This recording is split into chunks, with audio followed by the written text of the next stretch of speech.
मैं आंसू नहीं बहाऊंगा। हिम्मत है तो मेरे नाम पर जमीन के कागज दिखाएं, वरना आदिवासी की हड्डी है, गले में फंस गया तो आते फाड़ कर निकालूंगा। जोहार। मैं आंसू नहीं बहाऊंगा। हिम्मत है तो मेरे नाम पर जमीन के कागज दिखाएं, वरना आदिवासी की हड्डी है, गले में फंस गया तो आते फाड़ कर निकालूंगा। हेमंत सोरेन का यह रूप झारखंड में भाजपा के लिए एक तगड़ा जवाब है, जिसे भाजपा को पचाना बहुत मुश्किल होगा। और इसी का एक पहली कड़ी जोड़ा जाए तो यह कह सकते हैं कि झारखंड में ईडी की ताबड़तोड़ कार्रवाई के बीच अब एसीबी एंटी करप्शन ब्यूरो की एंट्री की चर्चा भी जोरों पकड़ रही है।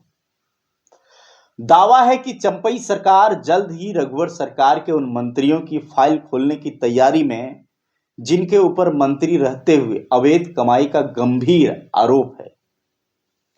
दावा किया जाता है कि इन मंत्रियों ने रघुवर शासन काल में अकूत कमाई किया, जिसके कारण उस दौरान उनकी परिसंपत्तियों में 200 से 1000 गुना की वृद्धि दर्ज की गई है। इन पूर्व मंत्रियों में अमर कुमार बावरी, रणधीर कुमार सिंह, डॉक्टर नीरा यादव, लुइस मरांडी और नीलकंठ सिंह मुंडा का नाम शामिल है।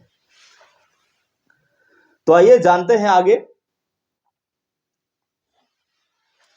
यहां याद रहे कि तत्कालीन हेमंत सरकार ने 26 जुलाई को अपनी कैबिनेट की बैठक में इन पांचों पूर्व मंत्रियों के विरुद्ध एसीबी को जांच की अनुमति प्रदान किया था। एसीबी की ओर से 5 प्रीलिमिनरी इंक्वायरी दर्ज की गई थी और इसके साथ ही प्रत्येक पी के लिए एक एक डीएसपी के ऊपर जांच की जिम्मेवारी सौंपी गई थी। माना जाता है कि अब उसी जांच रिपोर्ट के आधार पर आगे की कार्रवाई की जाएगी।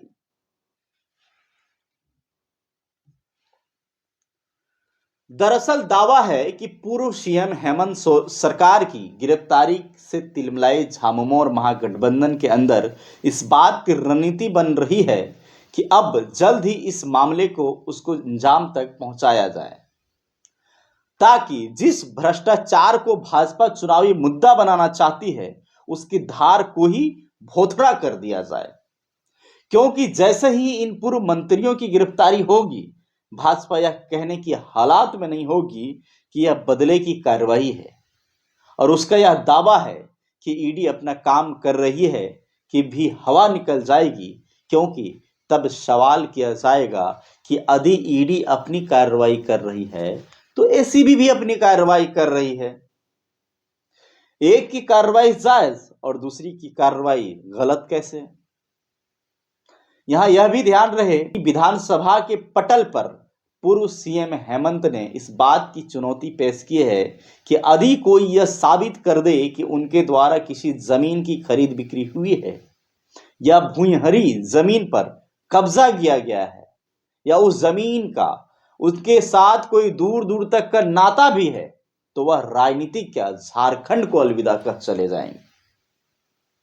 जिसके बाद भाजपा भ्रष्टाचार का यह नैरेटिव कमजोर पड़ता दिखने लगा है और शायद यही कारण है भाजपा सदन के पटल पर भ्रष्टाचार को मुद्दा बनाने के बजाय कांग्रेस को कोस रही थी।